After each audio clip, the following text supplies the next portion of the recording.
Assalamualaikum warahmatullahi wabarakatuh. Di sini kita bertemu lagi dalam mata kuliah Sistem Sosial dan Budaya Indonesia. Di sini kita akan mempresentasikan tentang fenomena sosial budaya masyarakat Bali. Di sini saya akan memperkenalkan anggota kelompok kita terlebih dahulu. Ada rekan saya Sartika Sukma Saltum dan Syana Zulia Zahra. Kalian dapat mencatat ya apa saja yang dirasa penting dan dapat dijadikan referensi atau sumber pembelajaran dalam materi ini. Langsung saja kita ke pembahasan pertama. Saya Syana Zulia Zahra. Di sini saya akan menjelaskan yang pertama mengenai masyarakat Bali. Dalam bahasa Bali, suku Bali ini disebut anak Bali, Wong Bali, atau Krama Bali, yang merupakan etnis yang mendiami Pulau Bali. Secara garis besar, masyarakat Bali juga mewariskan kebudayaannya secara turun-temurun, sehingga tetap terjaga sampai sekarang. Bali memiliki dua subsuku, yaitu yang pertama suku Bali Aga, yaitu salah satu subsuku bangsa Bali yang menganggap mereka sebagai penduduk Bali yang asli. Bali juga disebut sebagai Bali Pegunungan, di mana sejumlah sukunya terdapat di desa Trunyan. Yang kedua, suku Bali Majapahit. Suku ini berasal dari pendatang Jawa yang terjadi di zaman Kerajaan Majapahit. Sebagian besar tinggal di Pulau Bali dan khususnya di dataran rendah, dengan mata pencaharian bercocok tanam di sawah. Selanjutnya, mengenai unsur budaya masyarakat Bali. Sebagian besar masyarakat Bali menganut agama Hindu, akan tetapi ada pula sebagian kecil masyarakat Bali yang menganut agama Islam, Kristen, dan Katolik. Sisanya menganut aliran tertentu atau sekte. Beberapa aliran sekte yaitu Nista Arya, Madhya Arya, dan Utama Arya. Masyarakat Bali melakukan upacara persembahan yang bertujuan untuk memperingati hari kelahiran, hari kematian, dan juga perkawinan. Masyarakat Bali memiliki kepercayaan. Kepercayaan yang dimaksudkan di sini adalah beberapa mitos yang mana dipercaya orang Bali. Contohnya, pertama, simbol musuh manusia, yaitu mata, telinga, hidung, bibir, alat reproduksi, dan dubur. Simbol tersebut diyakini oleh masyarakat Bali sebagai simbol sumber kejelekan atau sumber hawa nafsu. Yang kedua, arti warna di Bali. Contoh warna yang dianggap sakral di masyarakat Bali contohnya, warna merah berarti Dewa Brahma, warna putih berarti Dewa Wisnu, dan warna hitam berarti Dewa Siwa.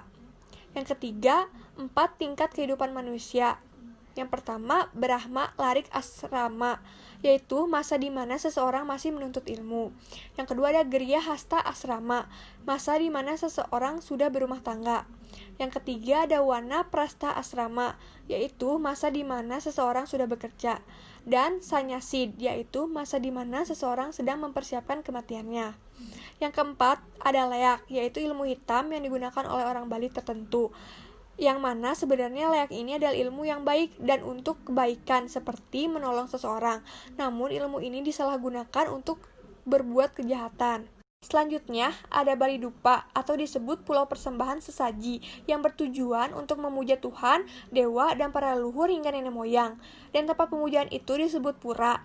Ada 4 karakter pura yaitu pura umum, pura fungsional, pura hawitan, dan pura teritorial. Di Bali juga terdapat ngaben. Terdapat 3 ngaben, yaitu Sawa Wedana, Asti Wedana, dan Swasta Wedana. Ngaben ini bertujuan untuk mengembalikan unsur alam atau masyarakat Bali menyebutnya pancatnya. Unsur alam antara lain tanah, air, api, angin, dan angkasa.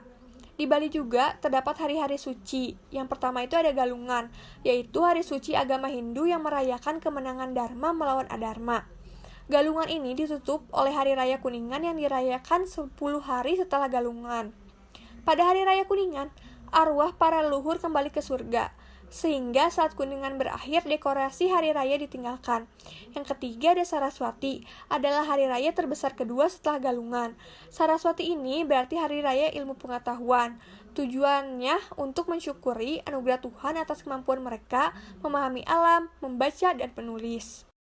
Unsur budaya masyarakat Bali yang kedua adalah sistem kemasyarakatan. Susunan keluarga di Bali adalah parental, yaitu kekeluargaan yang dihitung dari garis ayah dan garis ibu. Adapun mengenai tingkatan sosial dalam masyarakat dapat dibagi dalam beberapa golongan yang dinamakan kasta. Kasta-kasta di Bali umumnya sesuai dengan kasta-kasta di India, seperti kasta Brahmana, kasta Ksatria, kasta Waisa, dan kasta Sudra. Sistem kemasyarakatan di Bali, di desa dalam bahasa Bali disebut juga dengan kekraman. Kekraman ini berarti persatuan, yang mana orang pedesaan atau masyarakat yang tinggal di desa itu sifatnya masih kental, menganut nilai sosial yang sama dan belum pudar, terutama pada sosial dan budayanya, yang masih sangat terasa dibandingkan orang yang tinggal di perkotaan yang bersifat individualis. Bali juga terdapat yang namanya Banjar. Banjar ini sama dengan RT RW. Banjar mempunyai ketua Banjar yang disebut dalam bahasa Bali adalah Kelian Banjar. Unsur budaya masyarakat Bali yang ketiga adalah sistem pengetahuan.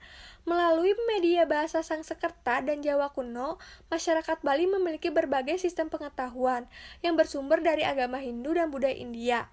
Antara lain sistem pengobatan, ausada, pembangunan rumah hasta kosala kosali, dan hasta bumi, dan lain-lain. Pendidikan di Bali sekarang sudah terlihat maju karena dibangunnya sekolah seperti SD, SMP, SMA, atau SMK, dan universitas. Namun yang membedakan adalah bahasa daerah Bali dan tulisan Bali kuno yang disebut Hanacaraka. Unsur budaya masyarakat Bali yang keempat adalah bahasa. Bali dalam kehidupan sehari-hari menggunakan bahasa Bali yang disebut kejawen, atau bahasa ibu yang dikenal sebagai bahasa halus, bahasa biasa, dan bahasa dialek asli orang-orang Bali. Bahasa yang digunakan pada suatu mantra untuk upacara persembahan memuja dewa atau nenek moyang dengan menggunakan bahasa Bali kuno. Unsur budaya masyarakat Bali yang kelima adalah sistem teknologi. Masyarakat Bali telah mengenal dan berkembang sistem pengairan, yaitu sistem subak yang mengatur pengairan dan penanaman di sawah-sawah. Dan mereka juga sudah mengenal arsitektur yang mengatur tata letak ruangan dan bangunan yang menyerupai bangunan Feng Shui. Arsitektur merupakan ungkapan perlambang komunikatif dan edukatif. Bali juga memiliki senjata tradisional yang salah satunya adalah keris. Selain untuk membela diri, menurut kepercayaan, bila keris pusaka direndam dalam air putih, dapat menyembuhkan orang yang terkena gigitan binatang berbisa. Unsur budaya masyarakat Bali yang keenam adalah kesenian. Bali memiliki banyak kesenian, diantaranya pertama, tari. Berbagai jenis tarian seperti tari pendet, tari panji semirang, tari condong, tari kecak. Terdapat contoh gambar, yaitu tari pendet. Yang kedua adalah alat musik tradisional yang khas yang merupakan peninggalan leluhur mereka, seperti gamelan Bali dan rindik. Terdapat contoh gambar yaitu gamelan Bali. Ketiga adalah patung, karena banyak pemahat yang memahat patung berbentuk dewa, dewi, hewan mitologi, dan prasasti Belanjo. Terdapat contoh gambar yaitu patung Garuda Wisnu Kencana. Yang keempat adalah pakaian adat Bali yang memiliki banyak macam. Terdapat contoh gambar salah satu dari pakaian adat Bali. Unsur budaya masyarakat Bali yang terakhir adalah sistem mata pencarian hidup. Mata pencarian penduduk Bali beraneka ragam, yang meliputi pekerjaan sebagai petani, pengrajin, pegawai, pedagang, dan berbagai jasa, khususnya dan banyaknya di bidang pariwisata. Nah, bertani ini merupakan mata pencarian hidup yang pokok dari sebagian besar orang Bali. Jenis pertaniannya meliputi pertanian sawah dan perkebunan. Terdapat contoh gambar yaitu petani dan pengrajin Bali. Selanjutnya, saya, Sartika Sukmasaltum, akan menjelaskan tentang sosial budaya masyarakat Bali. Yang pertama adalah kasta. Masyarakat Bali mengenal pembagian golongan atau kasta yang terdiri dari Brahmana, Ksatria, dan Waisya. Ketiga kasta tersebut dikenal dengan Triwangsa. Di luar ketiga golongan tersebut, masih ada lagi golongan yang disebut Jaba, yaitu anggota masyarakat yang tidak memegang pemerintahan. Tiap-tiap golongan mempunyai tugas dan kewajiban yang tidak sama dalam bidang keagamaan. Selanjutnya adalah pernikahan dalam masyarakat Bali. Perkawinan adat di Bali bersifat endogami klan. Menurut adat lama yang dipengaruhi oleh sistem klan dan kasta, orang-orang seklan atau tunggal kawitan, tunggal dadia, dan tunggal sanggah setingkat kedudukannya dalam adat, agama, dan kasta. Dahulu, jika terjadi perkawinan campuran, wanita akan dinyatakan keluar dari dadia. Selanjutnya makanan. Bagi masyarakat Bali, daging babi adalah makanan daging utama di Bali. Babi juga adalah hewan yang digunakan dalam kegiatan-kegiatan ritus. Seperti disinggung oleh ahli sejarah Asia Tenggara, Anthony Reid, umumnya riwayat daging dalam kegiatan ritus di kawasan Asia Tenggara sudah menjadi suatu hal yang penting. Sebagaimana orang Bali memandang daging babi dalam kegiatan ritusnya. dijadikannya babi sebagai kegiatan ritus di Bali. Yang selanjutnya adalah catur warna. Catur warna berarti 4 pilihan hidup atau 4 pembagian dalam kehidupan berdasarkan atas bakat dan keterampilan seseorang yang dimiliki sebagai akibat pendidikan, pengembangan bakat yang tumbuh dari dalam dirinya dan ditopang oleh ketangguhan mentalnya dalam menghadapi suatu pekerjaan. 4 golongan yang kemudian terkenal dengan istilah catur warna itu ialah Brahmana, Ksatria, Waisya, dan Sudra. Selanjutnya ada upacara ngaben. Masyarakat Bali mempunyai tradisi seperti upacara kematian yang sampai sekarang tetap dilaksanakan. Namun, saat mengetahui bahwa tradisi upacara kematian ini sebagai tujuan penyucian atma atau roh, fase pertama sebagai kewajiban suci umat Hindu Bali terhadap leluhurnya dengan melakukan prosesi pembakaran jenazah atau biasa disebut dengan ngaben. Selanjutnya, sosial budaya masyarakat Bali yaitu otonan atau wetonan, yaitu upacara yang dilakukan pada hari lahir, seperti perayaan hari ulang tahun yang dilakukan 210 hari. Selanjutnya ada upacara potong gigi, yaitu upacara keagamaan yang wajib dilaksanakan bagi pemeluknya.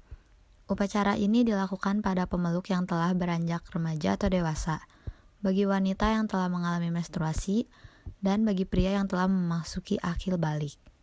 Dan yang terakhir adalah upacara keagamaan.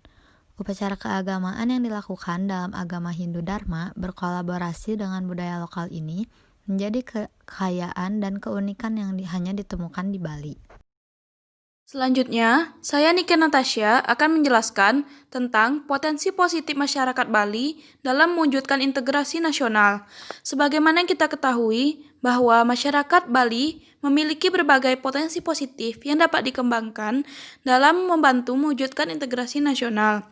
Yang pertama dan utama, Bali mempunyai potensi sumber daya alam dan manusia yang sangat baik, yang terutama di bidang objek wisatanya. Nah, objek wisata tersebut dapat dijadikan sumber devisa atau alat pembayaran utang luar negeri dengan cara menarik sebanyak-banyaknya wisatawan dari mancanegara. Hal tersebut sangat berkontribusi dalam mewujudkan integrasi nasional karena berkat kekayaan alam dan wisata yang dimiliki oleh Bali, Bali mampu mendorong integrasi ekonomi Indonesia dan sebagai simbol budaya Indonesia di mata dunia. Dunia itu mengenal Indonesia itu salah satunya lewat Bali. Jadi Bali itu sudah seperti simbol Indonesia di mata dunia.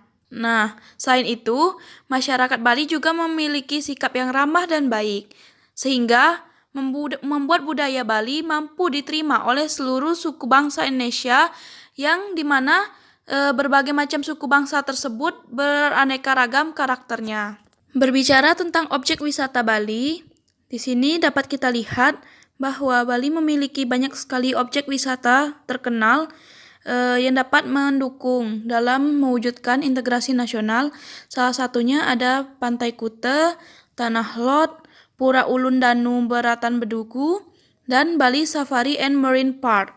Potensi positif masyarakat Bali yang kedua adalah masyarakat Bali itu mempunyai hutan dan gunung yang cukup luas dan bisa digali kekayaan alamnya. Tanahnya pun cukup baik dan subur sehingga bisa dijadikan sebagai lahan pertanian maupun lahan perkebunan, bahkan untuk perindustrian. Dengan kekayaan alam dan tanah yang subur membuat masyarakat Bali mampu mengelola pertanian dan industri mereka sendiri. Hal tersebut mengapa bisa mendorong integrasi nasional? Karena dapat menjadi contoh bagi daerah lain di Indonesia agar turut bersemangat dalam mempelajari dan mengelola hasil kekayaan alam daerah mereka sendiri agar dapat menjadi daerah yang sangat baik seperti Bali. Nah, ini adalah merupakan potensi positif yang wajib dicontoh bagi seluruh daerah di Indonesia karena seluruh daerah Indonesia wajib belajar mengelola pertanian dan industri mereka sendiri dengan memanfaatkan hasil kekayaan alam yang mereka punya dan dengan memanfaatkan potensi sumber daya manusia yang mereka miliki di tiap daerahnya. Nah, hal tersebut diharapkan mampu menjadikan Indonesia menjadi negara yang sejahtera di kemudian harinya.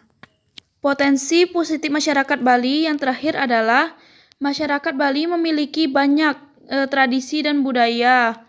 dari para leluhur mereka. Tradisi tersebut mampu diterima dengan baik oleh seluruh masyarakat Bali.